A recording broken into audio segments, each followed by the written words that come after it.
Welcome back to the Path of Longevity show, or soon to be the Health Longevity Secrets show. And I'm your host, Dr. Robert Lufkin. If that's a little confusing, don't worry, stay tuned. It will all become much clearer. In today's episode, we explore the intriguing journey of a world champion in Brazilian Jiu-Jitsu who found another way to use her amazing talents of sensing energetic pathways through shamanism. Her story serves as an inspiration to us all, illustrating the transformative power of internal conversations and self-exploration. One of the most common questions I get asked are which blood tests I rely on most heavily for myself. And that's really a whole topic unto itself, but I'm going to cover it in future programs. But simply put, there are about 17 or so biomarkers that I check on myself on a regular basis. Now, the way I do it is from my home with a simple finger stick like this.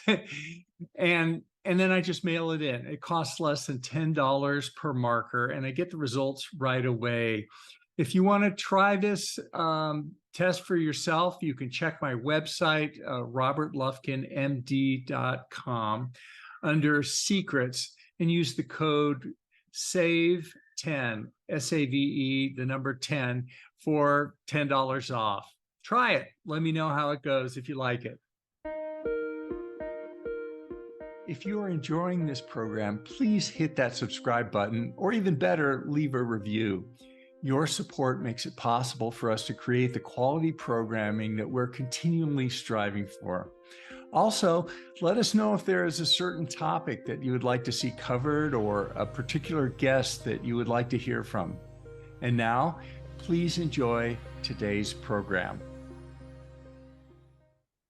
Hey, Samantha, welcome to the show. Thank you very much, Dr. Rob. It's so great to have you. It's so great to have you on this program. We met sort of serendipitously, and our paths were meant to cross, I think. And maybe before we get started, you have such a fascinating origin story, all the stuff you've done in your life. Origin stories, yeah. Yeah, well, yeah. We can do the first, the basic, what you did before the shamanic stuff, and then the shamanic origin story too, or however you'd like to do it. But yeah, tell us a little bit about how you came to be where you are today. Man, so I've been in physical arts, I guess, for a long time. I've been doing Brazilian Jiu-Jitsu since, I always say, 2002 or 2003. And the way I describe Brazilian Jiu-Jitsu for the unfamiliar is if you've ever watched a UFC fight or a cage match in MMA, it's everything they do on the ground without the punching and kicking. So I've never been big into striking arts. I never particularly wanted to get punched in the face or learn how to. But grappling arts, where you're learning to control opponents through leverage and body mechanics, right? And understanding, sensing where the strengths and weaknesses are in close quarters, like that. So that's molded a lot of my life. My dad wanted me to do it for self-defense, and then I ended up teaching and traveling the world and moving to San Diego once in 2011 for a year to pursue on the world stage. I have one world championship under my belt at blue belt, and I was a Pan American champion at brown belt. I got to go to Abu Dhabi. Like, there's all these cool things that happen as a result of that. The ironic thing being that I think I kind of just pursued that because I didn't really know what else to do, and I never asked myself what else I wanted out of life. So it was a bit of a strained relationship with the sport, and that sort of leads into how eventually I started to kind of release my grip on this thing that I had committed most of my life to, because all the jobs I needed, because it's often difficult to make a living as a jiu-jitsu athlete, were oriented around being able to train, 4 to 6 times a week, at least, and, open academies or manage academies and things along the lines. And then, so it was a strong part of my identity, while also feeling quite stressful at times. And so eventually I started to kind of let that go a bit and see what else was out there, and asking myself the question of what I actually wanted, which I think that most people need to do a lot more often. Because you get on these tracks, right, where you just kind of start going. And I avoided a lot of things that many people, not everybody obviously, but many people get stuck in. Like, I never wanted to go to college because I didn't have anything I particularly wanted to do that involved college. So I said, no, I'm not going to go where a lot of my friends went, because it was the next thing you do after you go through high school, right? So kind of at the same time, I've been insatiably curious, and love learning most of my life. And so just pursuing lots of little rabbit holes and seeing where they lead me one after the other. Jiu-Jitsu led through to a connection to learn Thai massage, which is an energy healing art from Thailand, which is also, the catchphrase is like having yoga done to you. So you're usually prone, usually on a mat, fully clothed. A practitioner is fully clothed. You're both fully clothed, and it uses compression, range of motion, and stretching, to help the body feel better and to open up energy throughout the body, right? And there's lots of ways that works.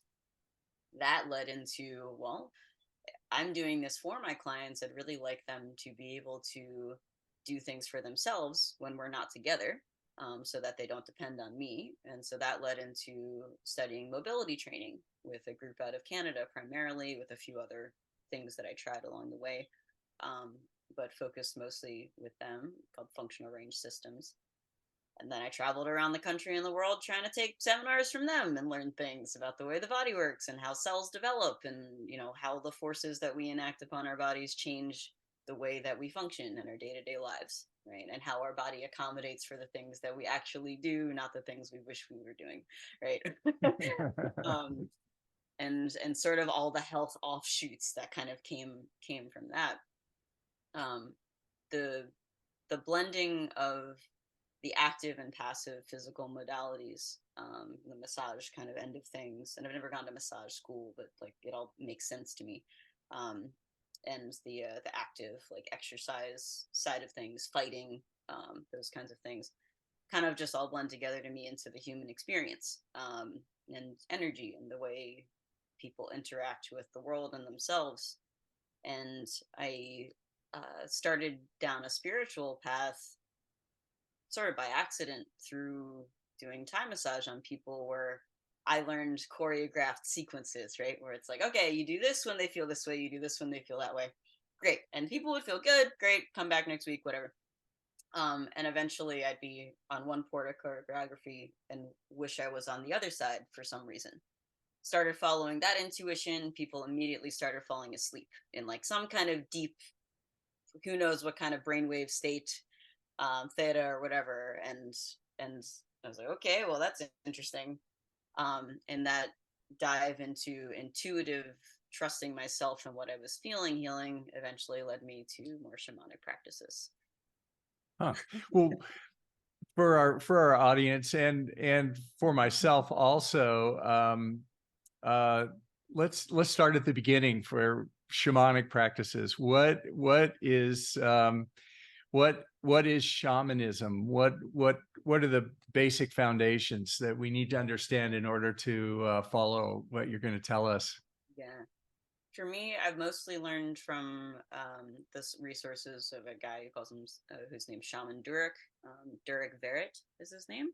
And I made the connection through him because somebody opened my eyes to interacting with spirits in a wood-fired hot tub in Hawaii on an eco resort, which is like, of course, that's how that happened, right? Shamanism, I would say, is sort of the study of relationships. If people may be a little more familiar with the idea of like animism, that, Pocahontas song, every rock and tree and creature has a voice, has a spirit, has a name, right? And the idea that you can have conversations with everything, anything, everything. And I include that with people's bodies is a big thing. I have a page on my website where I posted one of my newsletters that is just like, here's examples of some of the things that you could maybe have a conversation with. And what we talked about when at that lunch that we met at a little bit was what I like to do is bring people into a sense of their relationship with things, through what is actually happening. When we say senses, usually people skip right to analysis and judgment, right? So an example would be, I've played with, let's go deep quickly, played with the idea of saying, okay, well, hey, Rob, like, if you say hello, God, what happens right after that? Like, do you hear something? Do you sense, do you have a feeling in your body? Do you have, um, you know, yeah, do you see something? Do you have a, I think I already said that. I generally say, like, usually it's something like words pop in your head or a sense of something or a vision occurs, right? And that's literally what happens. And so I'm just curious, like, what are the things that pop up for you? And I don't know if you would like to play along with this game where I can just keep kind of describing. Sure. Yeah. No, I'm up Sure. for it. Yeah. So if you say in your thoughts or you say out loud, "Hello, God," like, what's the response that you get? What happens? Hello, God.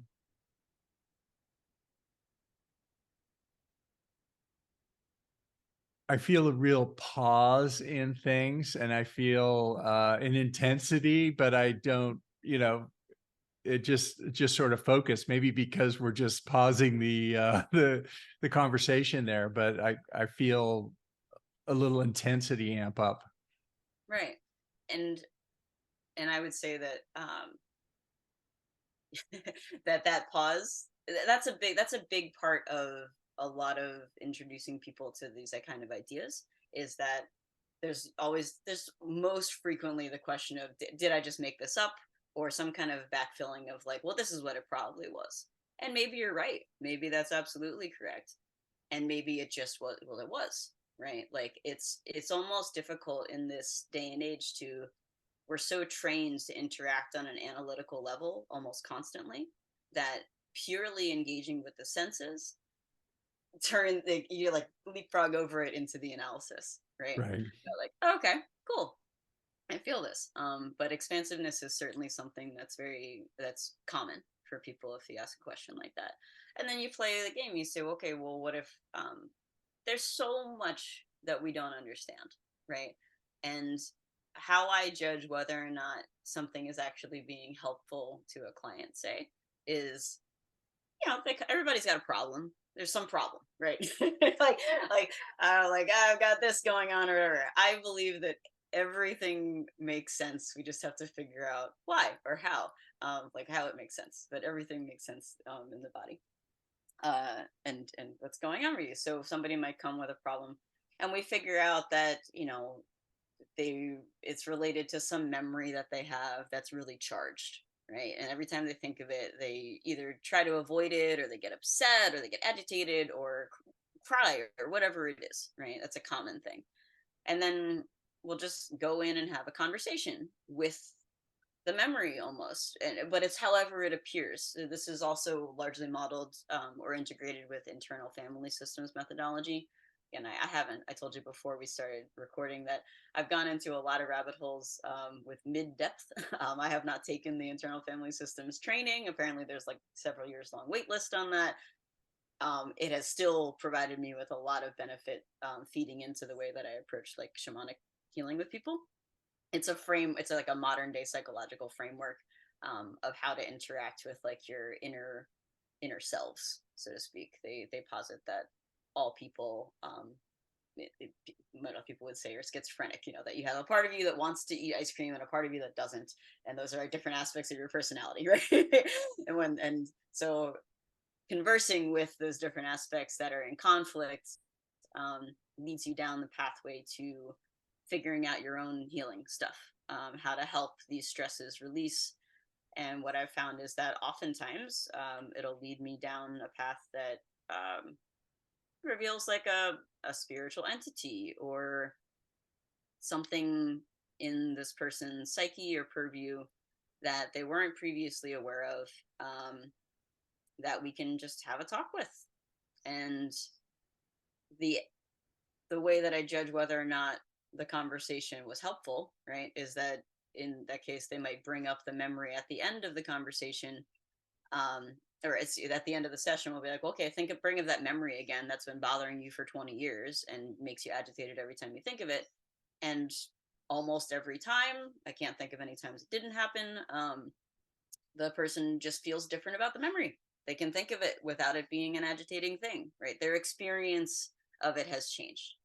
And so while you could say, like, yeah, you're making this up, it's, it's weird to think of that you're talking to spirits, or you're talking to God, or you're talking to the rock outside your door, or your heart, and it's actually responding to you. Whatever is happening is processing something in a way that creates a felt change. And I think that's what everybody is actually looking for, is that they have a change in their experience of something that was unpleasant prior. Does that make sense? Yeah, yeah.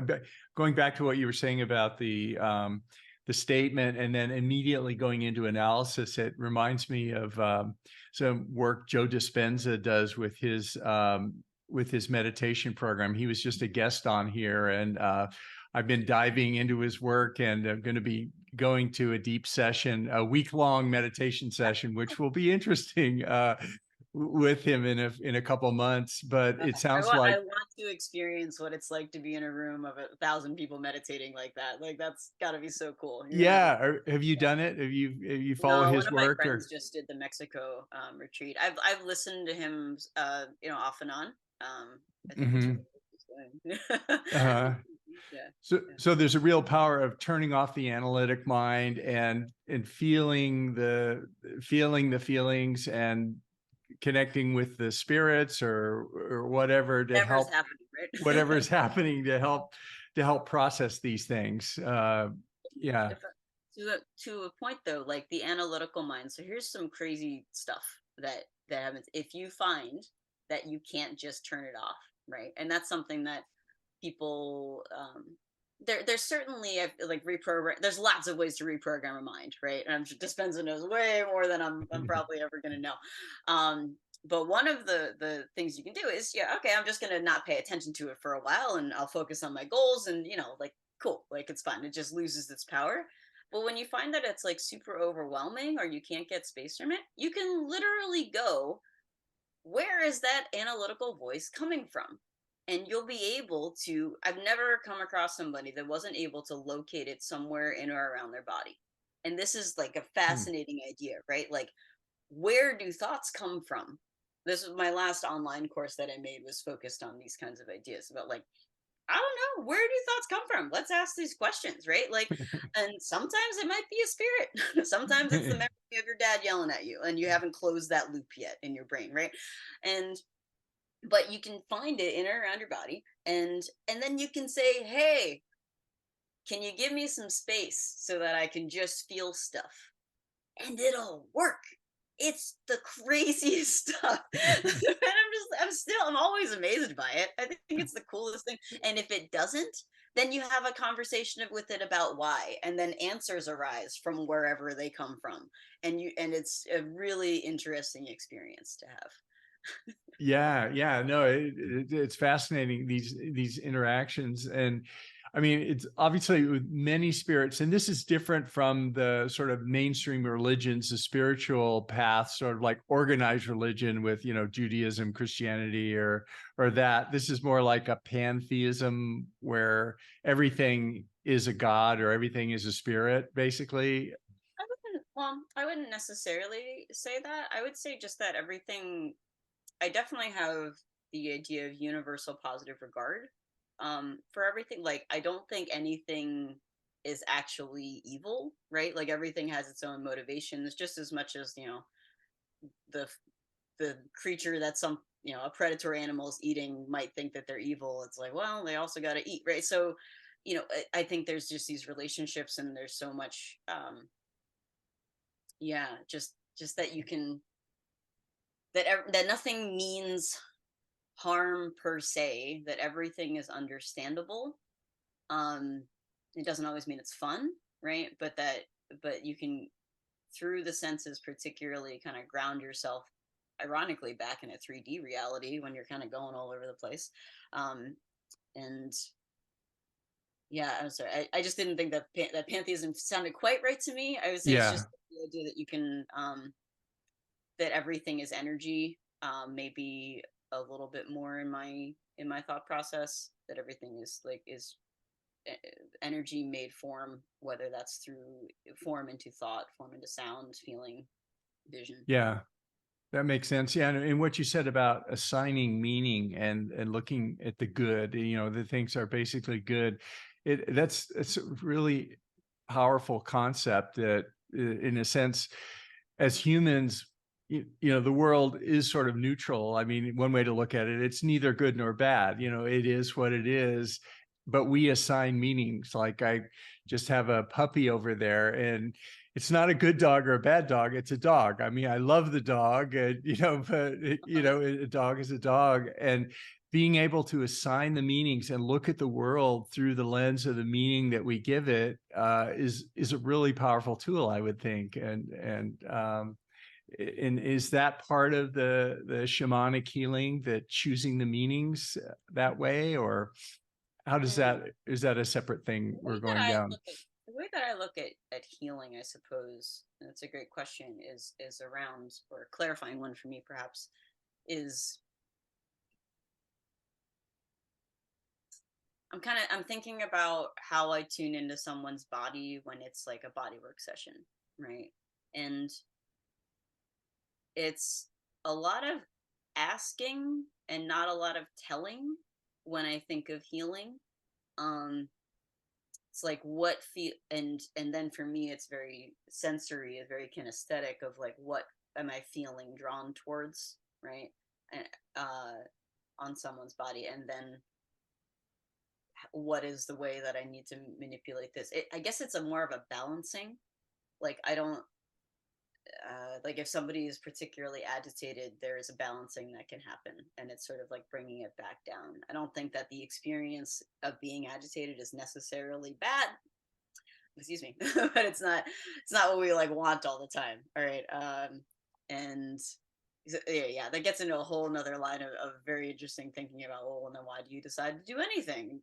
Like, what do you feel drawn to? What do you not like? If everything's fine, then why do anything? And that's a question that I semi torment myself with constantly.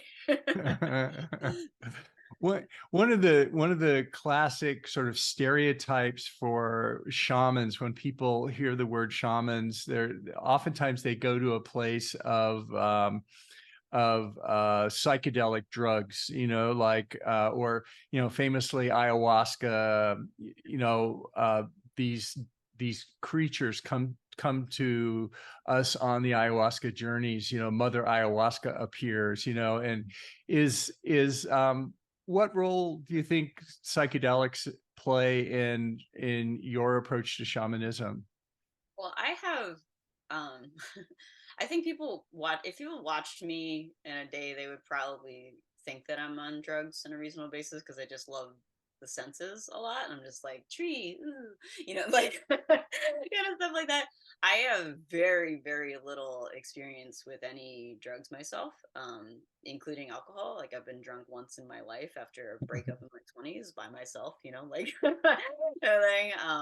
I've had one weekend in a really nice setting that a friend of mine put together with any experience with like I think I had one microdose of psilocybin, and I tried San Pedro, and I tried 5-MeO DMT like in like a week, um, something like that, and then that was it. And I learned in that process that I had a major resistance to the idea of people like using psychedelics for healing. Kind of in taking them, I had a voice in my head that was like screaming, like, "You don't need this." I wanted to yell at everybody that we don't need this in order to heal and do this stuff. Yeah. And this was like 4 or 5 years ago, I guess.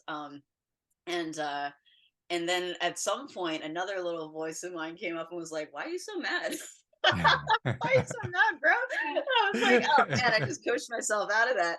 That was really funny to me. I was like, oh man, why am I so mad about this? Like what? And that's kind of like a sign to be like, well, okay, like that self-reflective piece of like, why am I so mad about what other people are doing? Like, why does this bother me? Is often like, let's take a look at that and let's kind of go into the healing side of things, right? Um, I think what one of my most popular Instagram posts recently by far was just a quick text that was like, most people that are going to do ayahuasca should probably try sitting with themselves alone first. Um, and I still think that. I don't think that any avenue is wrong. Right. I think it's helpful to kind of figure out what it is. Ideally, you're going to go into anything with a lot of intention, right? And people that do the full dieta and they get ready to go have a ceremony with ayahuasca, like we'll often do that. And then as it's getting more popular, sometimes there's people that are just like out drinking one night and they're going to go do ayahuasca somewhere in LA tomorrow, right? And it's like, oh, is that some of the benefit is in making it a ritual and making it a ceremony and just Absolutely. being yourself Absolutely.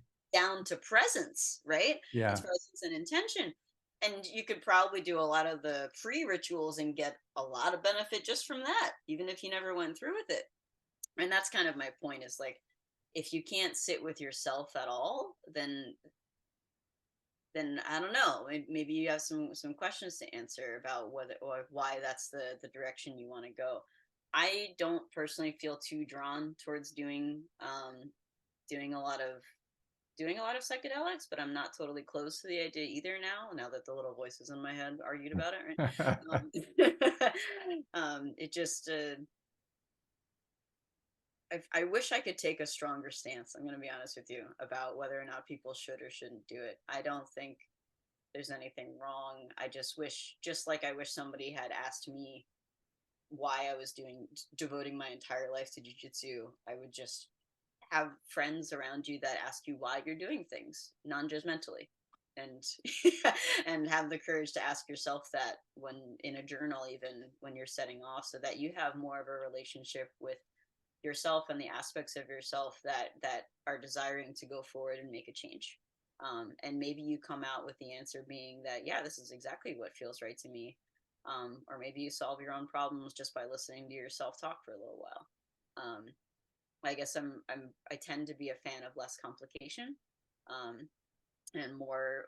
I love the idea of anything endogenous would be ideal, versus exogenous means of going after something. Um, that would be my preference. Is doing a lot of like checking in with what already exists, before necessarily introducing more to the system. Yeah, that certainly makes sense. We touched on meditation a little bit previously. Do you have a meditation practice, a mindfulness practice? Do you find that useful in your shamanic work? I really, really do. I wouldn't say that I don't have a like every day I do this kind of thing. I find my days are better when when I do sit down and like just take a little bit of just being with myself. I had when I used to live in Philadelphia, and that was where I started really tuning in. That's when I learned Thai massage and started tuning into intuition and stuff. And I did have a while where I like meditated for an hour a day for a long time. And I've done a Vipassana retreat, which is a 10-day silent meditation retreat, which is modeled on the teachings of Gautama Buddha. And it's all sensory based, and I think that's great, and I think it makes so much sense, right? To just kind of get back into the physical body a bit. I Yes, I do. I think meditation is super helpful to people, and I've gone back and forth over the years about only meditation in silence, where like you're only you're not doing a guided meditation or something. As I'm working like a normal job right now, and it's been an interesting like experiment seeing how like people are doing in like a grocery store, like the average person working in a grocery store, and my NA equals one thing.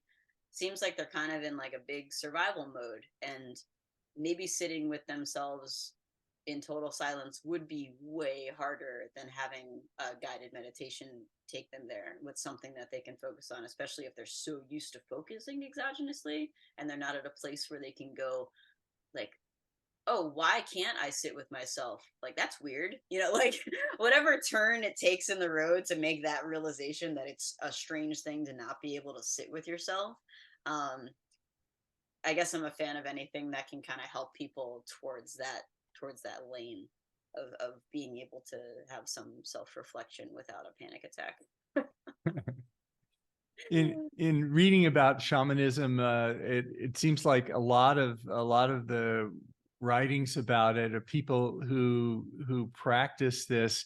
And maybe it's more in indigenous cultures, but a lot of these people have sort of traumatic events in their lives, or even to the point of head injuries or things where or seizures or something that allows them to connect.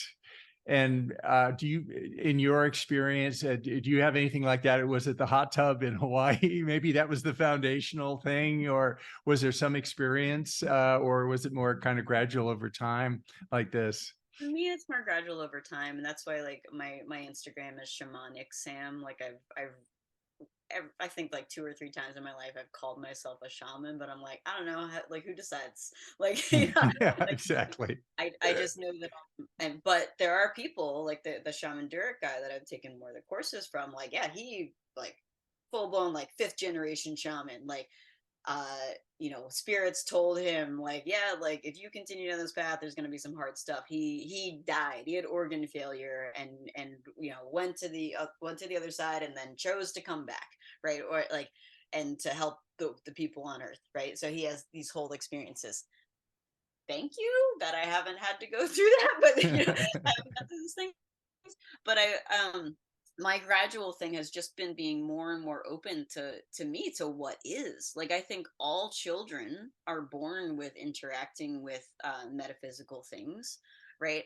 And are, especially boys, tend to have it kind of beaten out of them. I've seen there's almost like a stereotype for me of men that I've met as adults who seem like they're like holding it together by a thread, like something's like they're chaotic, right? And I really think that most men in those situations were very sensitive children that had like their entire reality sort of denied, and be like, well, I'm interacting with ghosts in my room and my parents tell me I'm not, so therefore who am I to trust, right?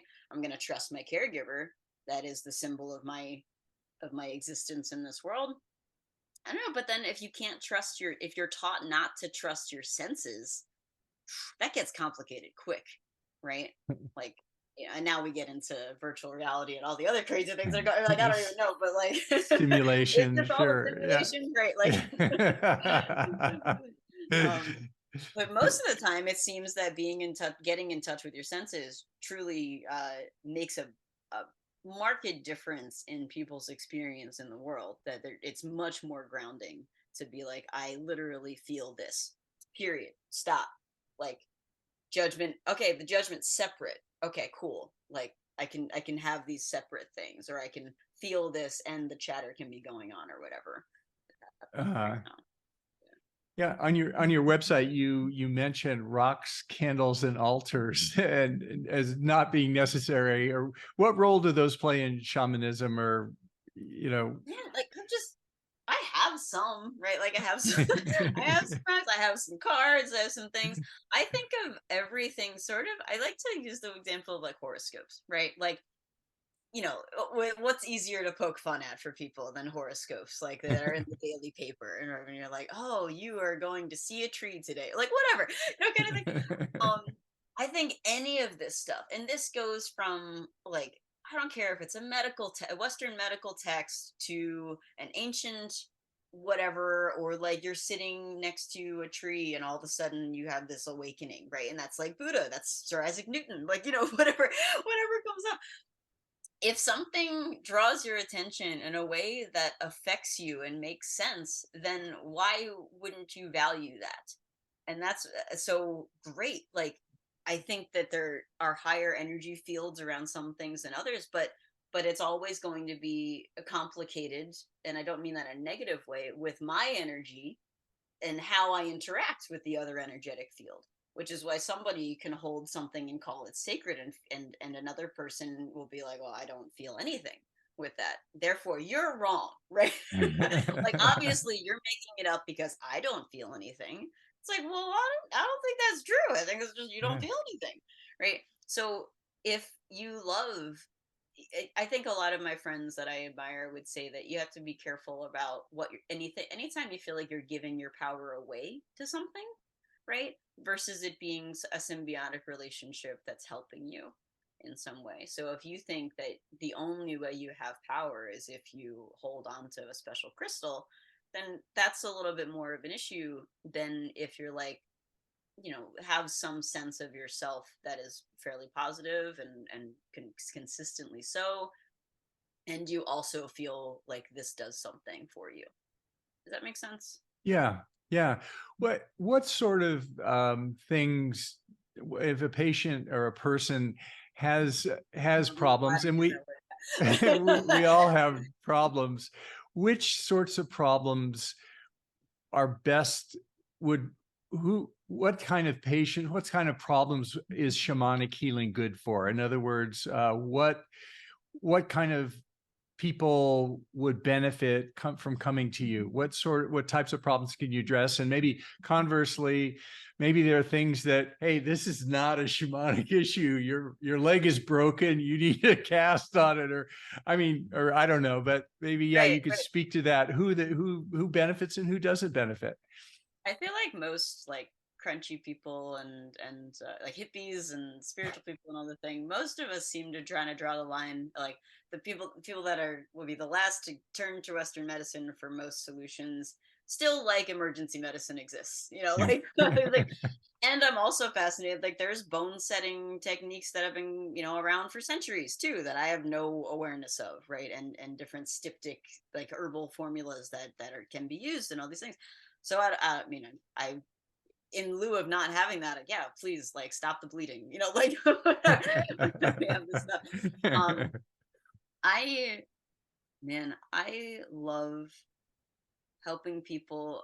Well, to what I said earlier, like the stuff that I enjoy the most is probably when people have something that's just been bothering them that they just can't seem to get rid of. Like they just and I take less uh I'm less fearful about doing something wrong, I would say, um because it's just essentially guiding a conversation internally for the most part. There are times where I'll say something and I'll be like, well, this is what I'm seeing or perceiving or whatever, and it's helpful and I'm confident in that, right? Versus being like, I hope that you don't mind that I say that I see this, right? That energy is not very protective. And I've done that. I've been there. Is where I'm less effective to not be strong and confident. But I love when somebody's like, I just have this memory that keeps popping up and it's driving me crazy. Because to me, that just signifies that there's like um, an open loop, is the way I talk about it.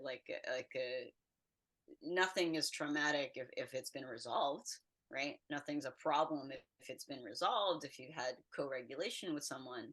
Um, I love German new medicine, which you may or may not have heard of, where they use brain scans and things to show how everything the body does makes sense on a more pragmatic, practical level. And like, um, uh, sorry, we're gonna go with that. But it's all about just like figuring out why what is happening makes sense. Oh, I brought that up because they define like the causes of people's maladies are essentially that you had a surprising acute event um, in that resulted in emotional isolation, right? So you weren't able to co-regulate back to a feeling of that the trauma has passed, right? And most of us just kind of like we'll deal with it later. I don't have anybody around me that knows how to hold me while I cry.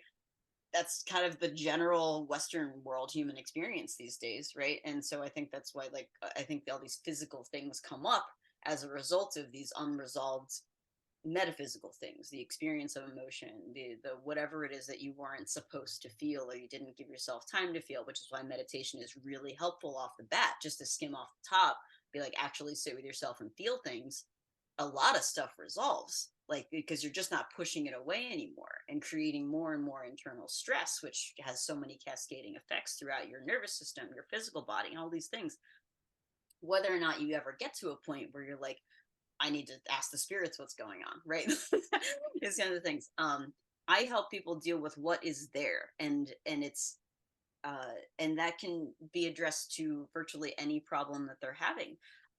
I definitely will refer people out if for some reason it feels like I'm not the right one. If it doesn't feel right to me, I have to respect that sense too. But my super long answer to your question, I guess, is like helping to resolve painful memories is something that I really love to do. Yeah, I guess I can stop there. Yeah, I mean, that's a great point. I mean, the more time I spend in Western medicine, and full disclosure, I've spent my entire career as an acolyte in the cathedrals of conventional Western medicine. I realize how important practices such as you do and you describe there can influence so many systems in our body in ways that, you know, we don't even begin to understand. And things like assigning meaning and purpose, and, you know, going deep on the spiritual side could just have remarkable effects. And it's something that sadly I think is greatly overlooked in our, you know, in our current healthcare system, which, you know, has tons of problems anyway. But I think what it is like about that, the present experience aspect of it, when you sort of choose to believe the story that like you're imagining it, you're making it up, instead of like going immediately into like rejection. It's a rejection of something that you're experiencing, and that gets sticky really fast, right? It's like, okay, well, what's wrong with experiencing that?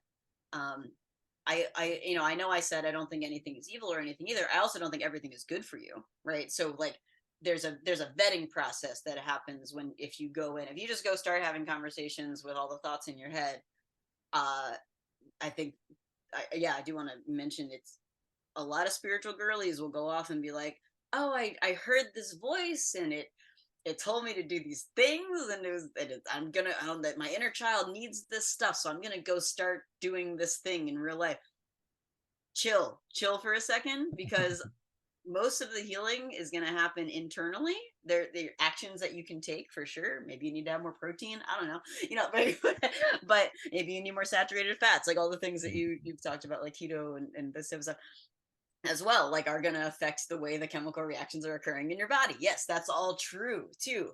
And but to just go off and believe all the voices in your head because now you think that like Samantha or somebody told you it's okay to go listen to them is not the same. Like there's still a vetting process that occurs of like whether or not this interaction is in your best interest, asking it more questions, checking in with whether or not like the experience you're having is mostly loving or not. Because if you're interacting with something that isn't feeling loving, then that means that you have a responsibility or job to help that thing heal and get back to its normal state. I think that humans and the world in general are inherently loving. I think that is our baseline, and that things that are outside of that are aberrant.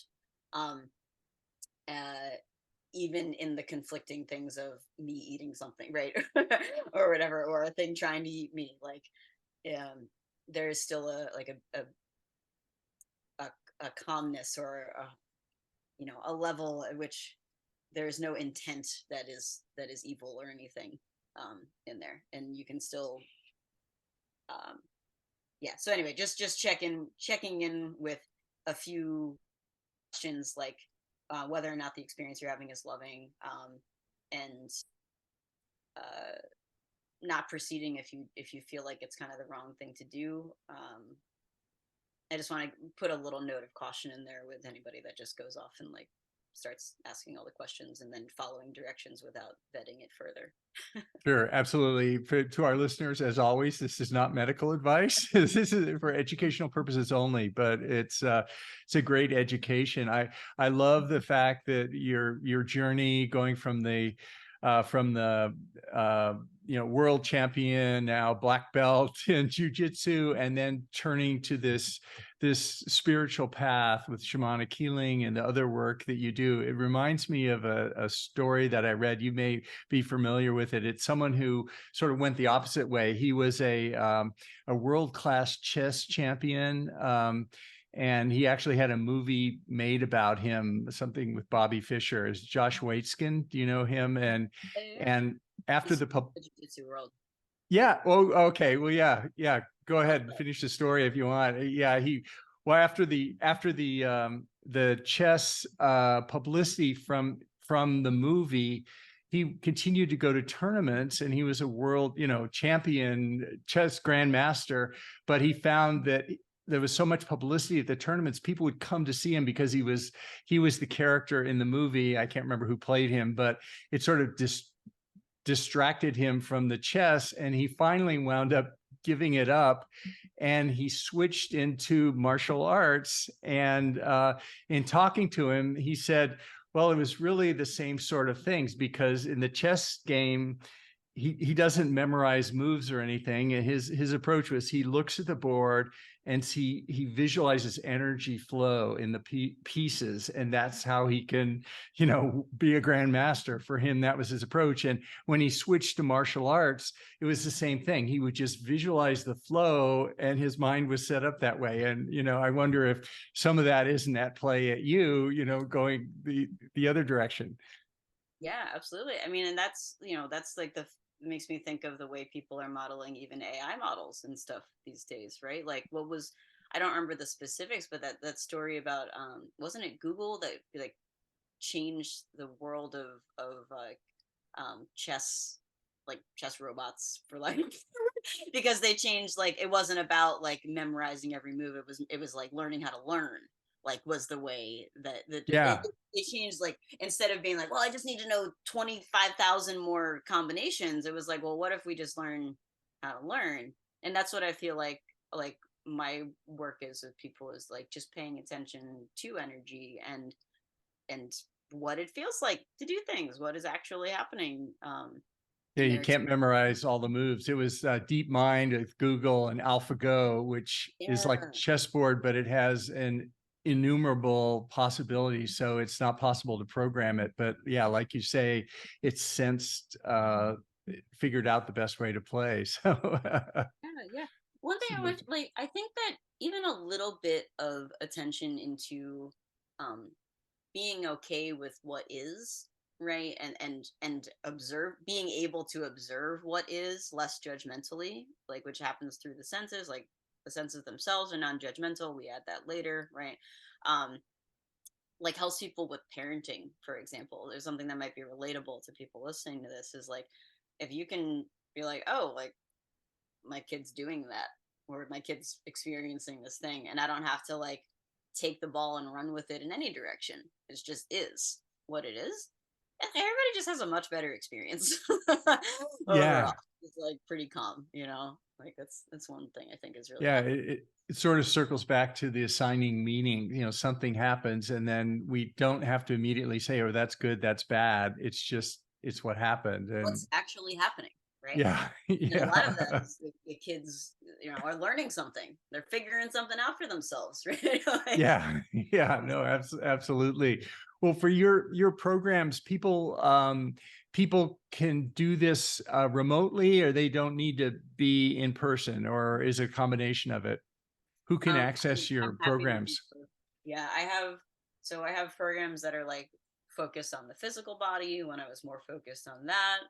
I'm getting back into that a little bit now, just because, like I said, working in a grocery store and observing people just limping around the grocery store, and I'm like, man, just a little bit more movement in your life would be life changing, right? And it's moving energy. It's like doing all this stuff, but it's moving your freaking joint around in a bunch of directions, right? Like, that's how we evolved, was not having the option not to, and our bodies are very confused about the sedentary lives we lead, right? So like adding stuff like that, and I have a pre-recorded course as well that's kind of, I would say, an introduction into shamanism in some sense, which is the supportive mind, because the idea is asking those questions of where are my thoughts coming from, how can I direct them more effectively towards the things that I want, and how can I deal with the things that pop up when I try to direct towards what I want. Like what questions can I ask of myself, of these ideas that are stopping me, right? um,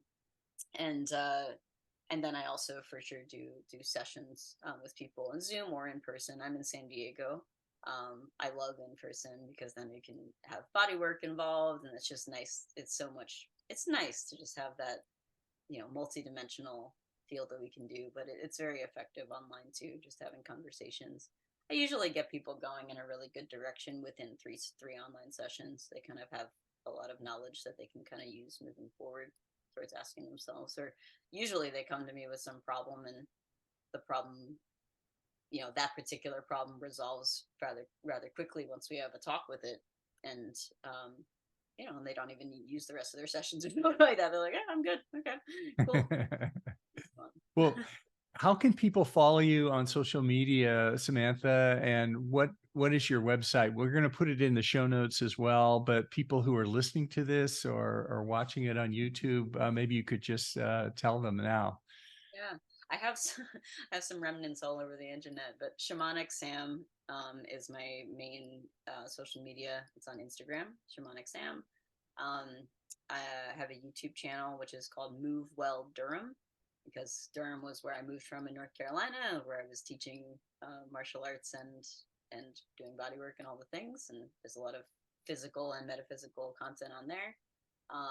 And then I also have a website, SamanthaFaulhaber.com, which I probably should go check and update. Great. Well, thanks so much, Samantha, for spending time with us today. Maybe we'll schedule another podcast to do the Tantra talk. I want to dive deep into that, but we covered so many great things about the shamanism and everything.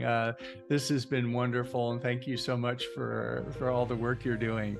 I really appreciate you, man. Thank you for reaching out. I was extremely flattered to hear from you again. I loved being around you guys at lunch that day, and I think it's really cool. Thank you so much. Thanks.